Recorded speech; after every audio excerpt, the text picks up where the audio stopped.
Murder. Tonight from San Diego, we present a compelling actress we discovered in the dark and dreary eucalyptus groves of Rancho Santa Fe. Miss Ruth Godley appears in a study of terror written by Lucille Fletcher called Sorry Wrong Number, about a woman who is caught in an unfortunate predicament involving the telephone company and the police. This program is not for the squeamish. Listen at your own risk.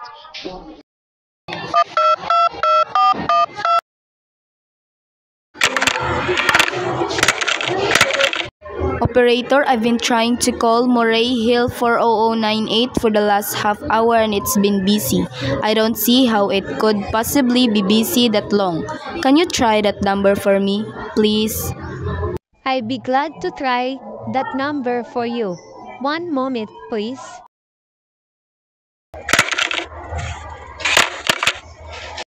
I don't see how it could be busy all the time. It's my husband's office and I'm all alone here in the house. My health is very poor and I've been feeling so nervous all day.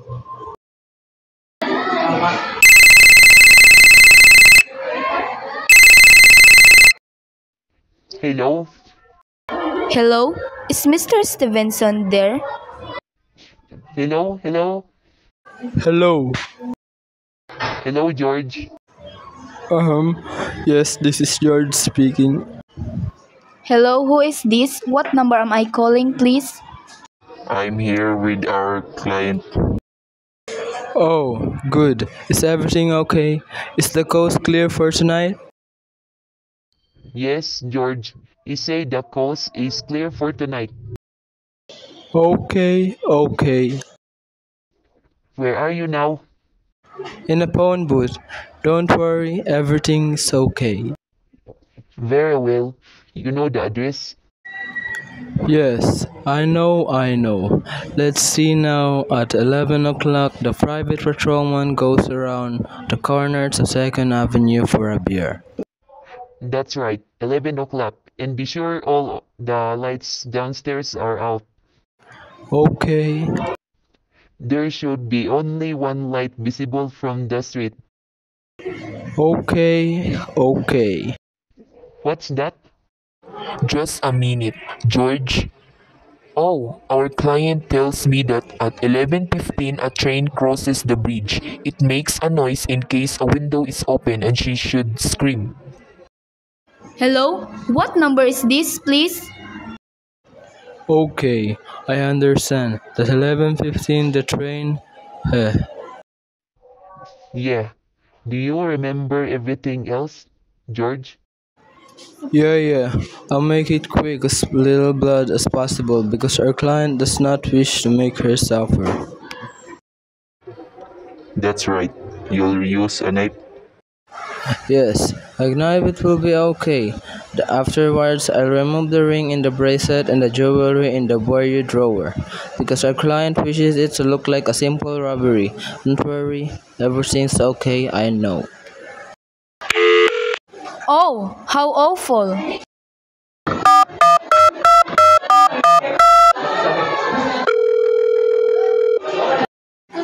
How unspeakably awful! Operator?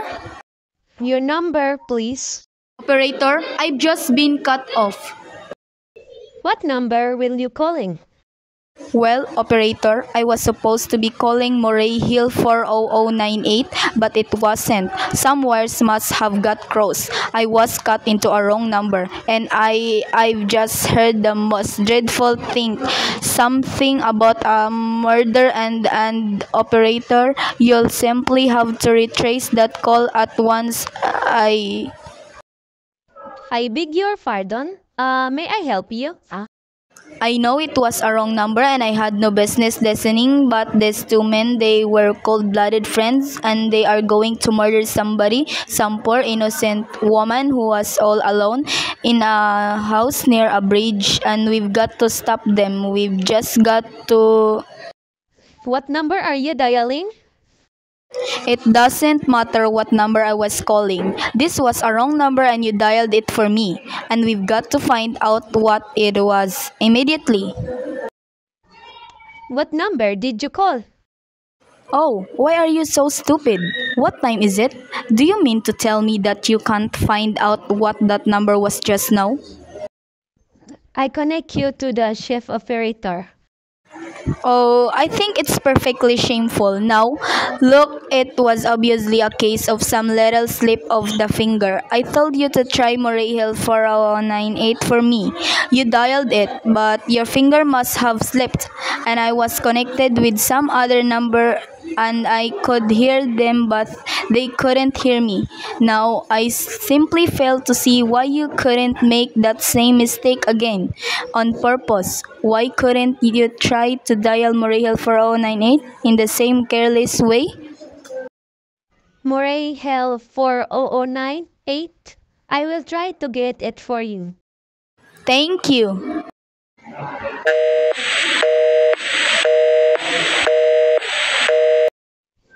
I'm sorry, Moray Hill 40098 is busy. Operator, Your call, please.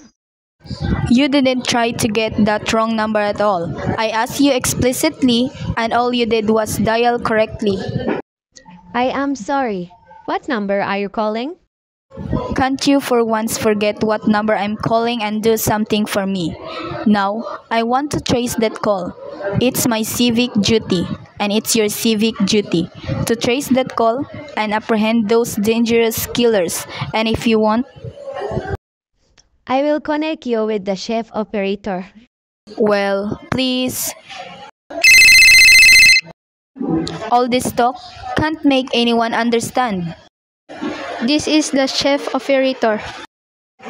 Oh, chief operator, I want you to trace a telephone call immediately.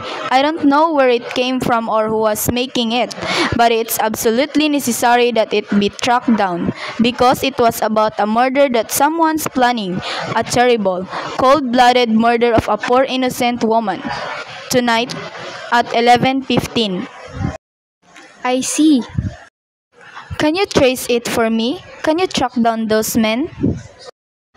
Well, I'm not certain. It depends. It depends on what? It depends on whether the call is still going on. If it's a live call, we can trace it on the equipment. If it's been disconnected, we can't. Disconnected? If the parties have stopped talking to each other. Oh, but of course they must have stopped talking to each other by now. That was at least 5 minutes ago, and they didn't sound like the type that would make a long call. Well, I could try tracing it. May I have your name, please? Miss Stevenson, Miss Albert Stevenson, but listen. And your telephone number, please? Plaza 32098, but if you go on wasting all this time. Why do you want this call traced? Why? No reason. I mean, I merely felt very strongly that something ought to be done about it. These men sounded like killers. They're dangerous. They're going to murder this woman at 11:15 tonight. I thought the police ought to know. Have you reported this to the police? Well, no, not yet. You want this call checked purely as a private individuals? Yes, but meanwhile, I'm sorry, Miss Stevenson, but I'm afraid we couldn't make this check for you and trace the call just on your say-so. but As a private individual, why? we have to have something more official. Oh, for heaven's sake, you mean to tell me I can't report there's going to be a murder without getting tied up in all this red tape? Why, it's perfectly idiotic. Well, alright, I'll call the police. I'm sure that will be the best way to deal with.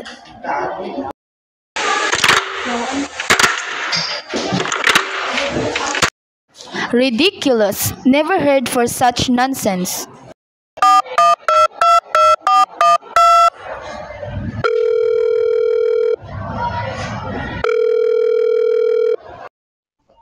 your call, please? Police department. Get me the police department, please.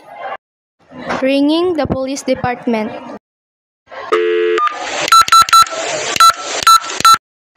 Oh, can't you ring them direct? Police Station 43, Sergeant Martin speaking. Police Department, this is Miss Stevenson, Miss Albert Smith Stevenson of 5353 North Sutton Place. I'm calling to report a murder. I mean, the murder hasn't been committed yet. I just overheard plans for it over the telephone, over a wrong number that the operator gave me. I've been trying to trace down the call myself, but everybody is so stupid, and I guess in the end you're the only people who could do anything. Yes, ma'am. It was a perfectly definite murder. I heard their plans distinctly. Two men were talking, and they were going to murder some woman at 11:15 tonight. She lived in a house near a bridge. Are you listening to me? Yes, ma'am. And there was a private patrolman on the street. He was going to go around for a beer on a second venue. And there was some third man, a client, who was paying to have this poor woman murdered. They were going to take her rings and bracelets and use a knife. Well, it's unnerved me dreadfully and I'm not well. Yes, I see. When was all this, ma'am? About 8 minutes ago. Oh, then you can do something. You do understand? What's your name, ma'am? Miss Stevenson. Miss Albert Stevenson. And your address? 5353 North Sutton Place. That's near a bridge. The Queensboro Bridge. You know, and we have a private patrolman on our street. Yeah. And 2nd Avenue is... And what was the number you were calling? Moray Hill 40098, but that wasn't the number I overheard. I mean, Moray Hill 4098 is my husband's office. He's working late tonight, and I was trying to reach him to ask him to come home. Yes. I'm an invalid, you know, and it's the maid's night off, and I hate to be alone even though he says. Yeah, well. As long as I have the telephone here right beside my bed. Well. Look into it, Mrs. Stevenson, and see if we can check with the telephone company. The telephone company said they couldn't check the call. The parties have stopped talking. I've already taken care of that. Oh, you have? Yes, and personally, I feel you ought to do something more immediate and drastic than just check the call. What good does checking the call do if they've stopped talking? By the time you track it down, they'll have already committed the murder. Yeah, well, we'll take care of it. Don't you worry. I say the whole thing calls for a search, a complete and thorough search of the whole city. I'm very near the bridge, and I'm not very far You said, from 2nd Avenue, and I know I'd feel a whole lot better if you sent around a radio card to this neighborhood at once. well, what make you think the murder is going to be committed in your neighborhood, ma'am? Well, I don't know. Only the coincidence is so horrible. 2nd Avenue, the patrolman, the bridge. Yeah, well, 2nd Avenue, you know, is very long street, ma'am. And you know how many bridges there are in the city of New York alone, not to mention Brooklyn, State Island of Queen, and the Bronx. I know all that. How do you know? It isn't some little house on Staten Island on some little Sound Avenue you never heard about. How do you know it isn't some little house in Staten Island on the little Second Avenue you never heard about? How do you know they're even talking about the New York at all? But I heard the call on the New York dialing system.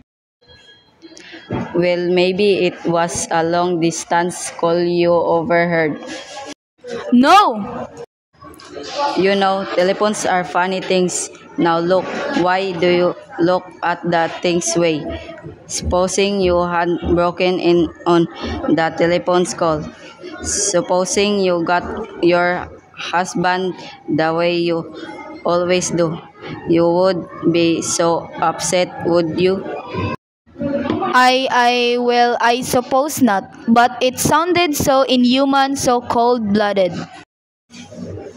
Well, a lot of murders are plotted in the city every day. Ma'am, we manage to prevent almost all of them, but a clue of this kind of too big isn't much more use to use than no clue at all. But surely you can.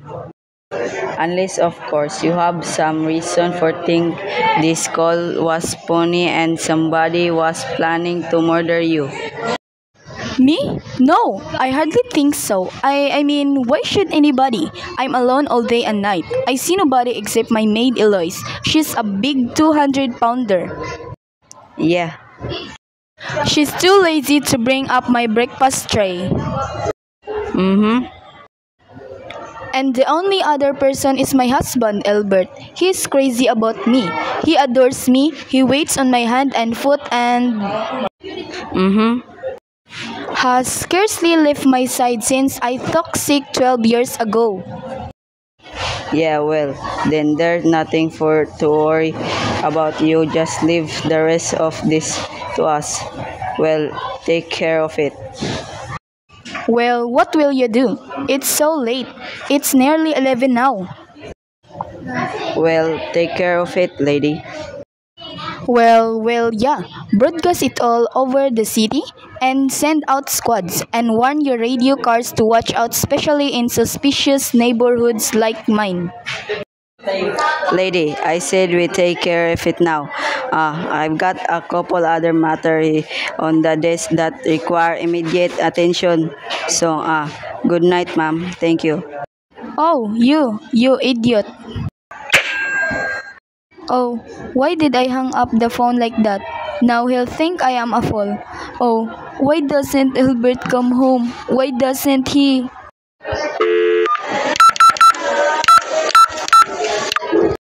I'll get the operator again.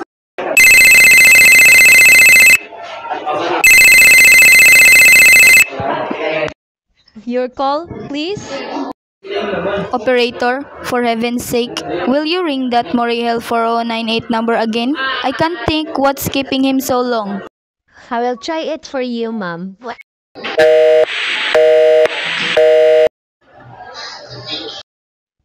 I'm sorry, Morehel 4098 is busy. I will try. I can hear it. You don't have to tell me. I know it's busy. If I could only get out of this bed for a little while. If I could get a breath of fresh air.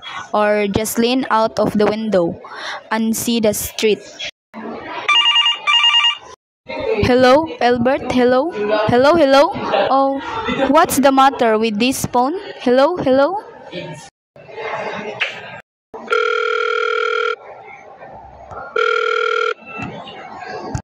Hello, hello? Oh, for heaven's sake, who is this? Hello, hello, hello?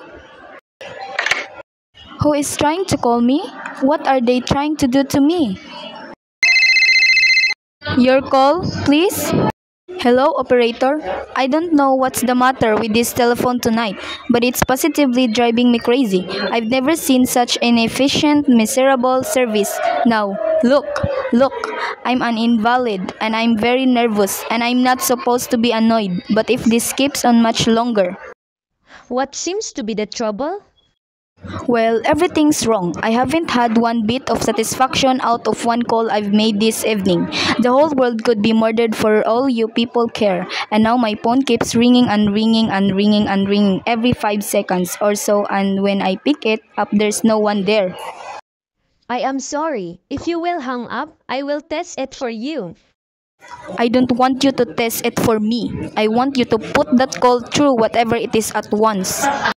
I'm afraid I cannot do that. You can? And why? Why, may I ask? The dial system is automatic if Oh, someone is trying to dial your number. There is no way to check whether the call is coming through the system or not, erg. unless the person who is trying to reach you complains to his particular operator. Well, of all the stupid. And meanwhile, I've got to sit here in my bed, suffering every time that phone rings, imagining everything. I will try to check the trouble. Check it, check it. For you, ma'am. Oh, what's the use of talking to you? You're so stupid. I'll fix her. How dare she speak to me like that? How dare she speak to me like that? Your call, please. Young woman, I don't know your name, but there are ways of finding you out, and I'm going to report you to your superiors for the most unpardonable rudeness and insolence that's ever been my privilege. Oh, give me the business office at once. You may dial that number direct. Dial it direct? I'll do no such thing. I don't even know the number.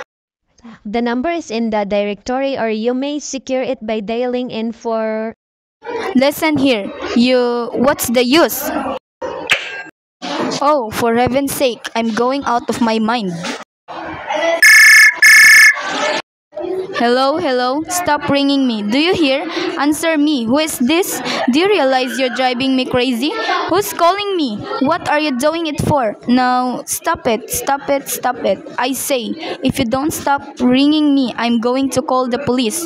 Do you hear? Hello, hello. If Albert would only come home.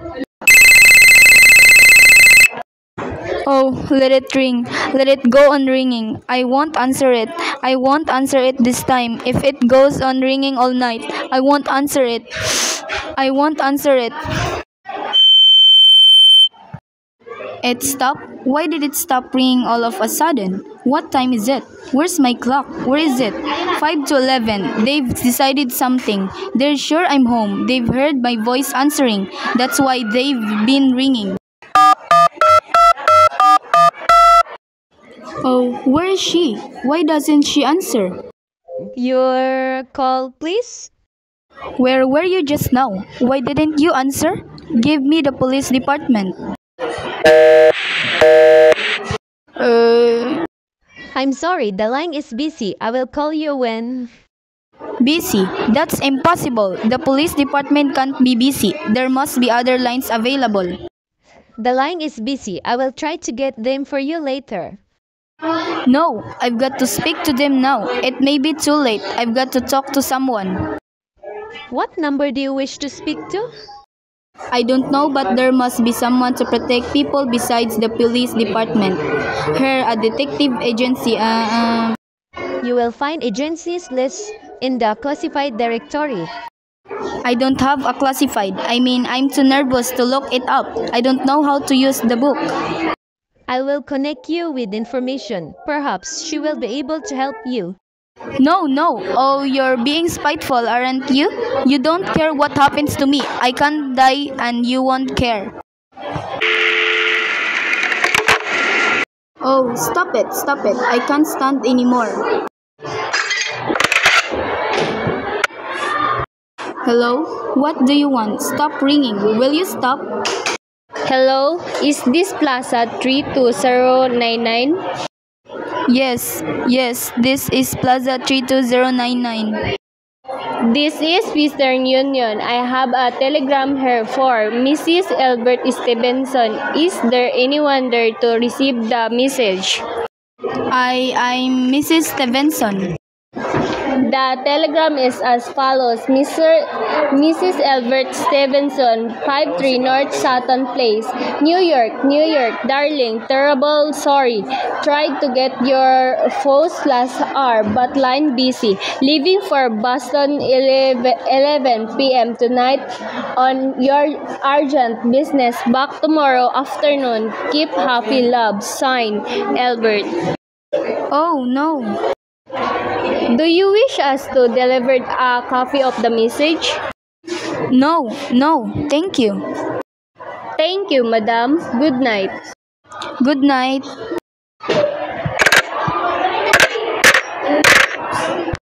No, I don't believe it. He couldn't do it. Nobody knows I'll be all alone. It's some trick. I know it. Number, please. Operator, try that number. Moray Hill 40098 for me. Just once more, please.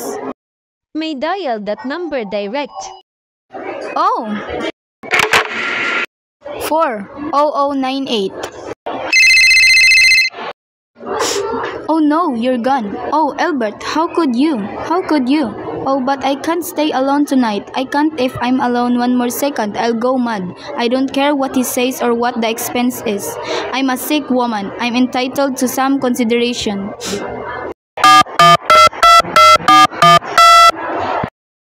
This is information. May I help you? I want the telephone number of Henchley Hospital. Henchley Hospital? Do you have the street address? No, it's somewhere in the 70s. It's a very small, private, and exclusive hospital where I had my appendix out 2 years ago. Henchley. Henchley. One moment, please. Please hurry, and please, what is the time? You may find out the time by dialing Meridian 71212. Oh, for heaven's sake, I've no time to be dialing. The number of Henchley Hospital is Butterfield 89970. Is that Henchley Hospital? Henchley Hospital. Nurses Registry. Who is it that you want to speak to? I want the nurses registry at once. I want a trained nurse. I want to hire her immediately for the night. I see. What is the nature of the case, madam? Nerves. I'm very nervous. I need soothing and companionship. You see, my husband is away and I'm... Have you been recommended to us by any doctor in particular, madam? No, but I really don't see why all this is necessary. I want a trained nurse. I was a patient in your hospital 2 years ago, and after all, I do expect to pay this person for attending me. We quite understand that, madam, but these are war times. You know, registered nurses are very scarce. Just now, our superintendent has asked to send people out only in cases where the physicians in charge feels it is absolutely necessary. Well, it is absolutely necessary. I'm a sick woman. I'm very upset. Very. I'm alone in this house, and I'm an invalid. And tonight, I overheard a telephone conversation that upset me dreadfully. A woman is going to be killed when a train crosses a bridge. In fact, if someone doesn't come at once, I'm afraid I'll go out of my mind. Well, I'll speak to Miss Phillips as soon as comes in. And what is your name, madam? Miss Phillips? When do you expect her to come in? I really couldn't say. She went out to supper at 11 o'clock. 11 o'clock? But it's not 11 yet. Oh, my clock has stopped. I thought it was running down. What time is it? Just 15 minutes past 11.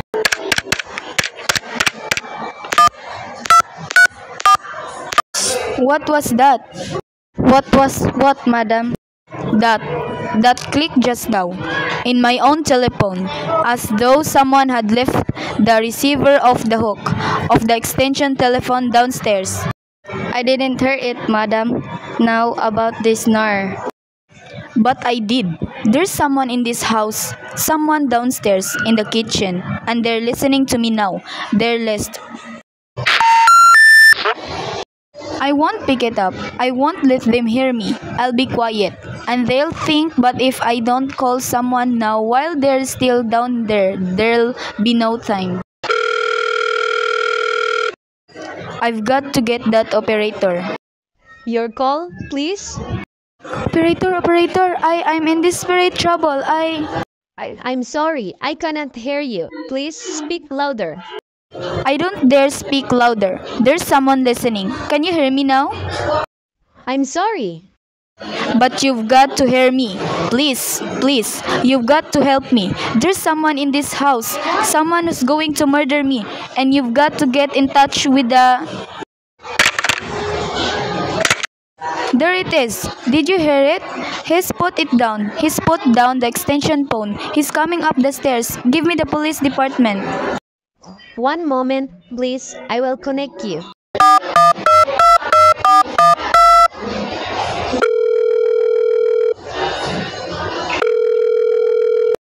Okay, hurry. I can't hear him. Oh no, please. Oh God, hurry.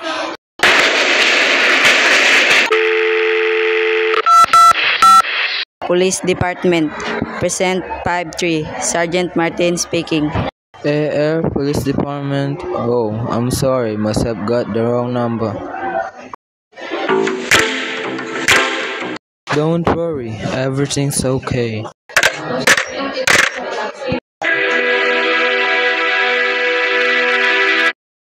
While things did not turn out too well for Mrs. Stevenson, fortunately the author of tonight's tales spared you the embarrassment of including a song performed by our producer wife. Mr. Stevenson, by the way, did not completely escape justice. He moved to California with his secretary Marge, where he won a seat on San Diego City Council. Sorry, Wrong Number was originally produced and broadcast live by Columbia Broadcasting on May 25, 1943, starring the legendary actress of The Legitimate Theater, Miss Agnes Moorehead. Michael Wynn directed Miss Ruth Godley, Philip Van Appen, and John Chalmers in tonight's reprise of Suspense. This is your announcer, Tim Evans.